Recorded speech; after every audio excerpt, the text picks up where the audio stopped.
Yung aking mga fattening. Ito po'y anak nito. Yan. Yan mga dre, yung aking anak niya nito. So, fattening. So, may 3 months na ito.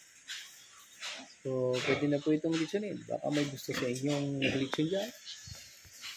PM lang po kayo sa akin at para kunin niyo po itong mga panglitsun na ito. So, ayan po ang aking mga fattening.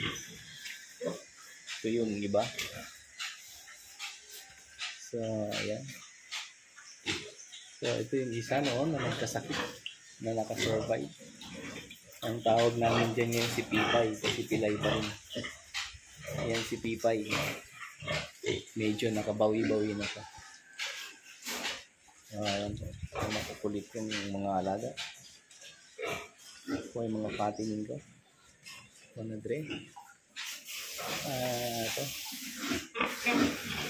Ayan. Mga fattening ko makukulit. Mga lulusog. So, ayan po.